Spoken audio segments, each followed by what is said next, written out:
અંકલેશ્વર જીઆઈડીસીમાં મોટી દુર્ઘટના. કંપનીમાં રાસાયણિક પ્રક્રિયા વખતે બ્લાસ્ટ થતાં 4ના મોત. ભરૂચની અંકલેશ્વર જીઆઈડીસીમાં મોટી દુર્ઘટના સર્જાઈ છે, જેમાં 4 લોકોના મોત થયા છે. મળતી માહિતી અનુસાર ડેટોક્સ ઇન્ડિયા કંપનીમાં રાસાયણિક પ્રક્રિયા દરમિયાન ભયાનક બ્લાસ્ટ થયો હતો. આ ઘટનામાં 4ના મોત થયાના અહેવાલ છે. પોલીસ અને ફેક્ટરી ઇન્સ્પેક્ટરની ટીમે સમગ્ર મામલે તપાસ શરૂ કરી છે. પ્રાથમિક માહિતી અનુસાર અંકલેશ્વર જીઆઈડીસીમાં ડેટોક્સ ઇન્ડિયા નામની કંપનીમાં રાસાયણિક પ્રક્રિયા ચાલી રહી હતી. આ દરમિયાન જ સ્ટીમ પ્રેશર પાઇપ ફાટી હતી, જેના કારણે નજીકમાં કામ કરી રહેલા કર્મચારીઓને ગંભીર ઇજા થતાં તેમનું ઘટના સ્થળે જ મૃત્યુ થયું હતું. ઘટના બાદ ફેક્ટરી ઇન્સ્પેક્ટરની ટીમે પણ સ્થળ પર પહોંચી બ્લાસ્ટના કારણ અંગે તપાસ શરૂ કરી છે.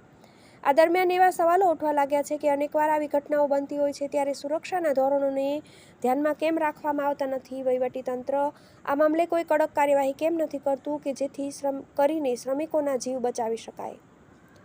મનસુખ વસાવાએ ઘટના અંગે દુઃખ વ્યક્ત કર્યું. ભરૂચના ભાજપ સાંસદ મનસુખ વસાવાએ ઘટના અંગે દુઃખ વ્યક્ત કર્યું છે. જીપીસીબીના અધિકારીઓ પણ આ ઘટના માટે દોષિત હોવાનો વસાવાએ આરોપ લગાવ્યો છે. આ ઉપરાંત કંપની સામે કાયદેસરની કાર્યવાહી કરવા કલેક્ટરને સૂચના આપી છે. તેમણે ડિટોક્સ કંપની અગાઉ પણ બેદરકારી સામે આવી ચૂકી છે. તેમણે જીપીસીબીના અધિકારીઓ પણ આ ઘટના માટે દોષિત હોવાનો આરોપ લગાવ્યો છે. ટીવી18 ન્યૂઝ અંકલેશ્વર.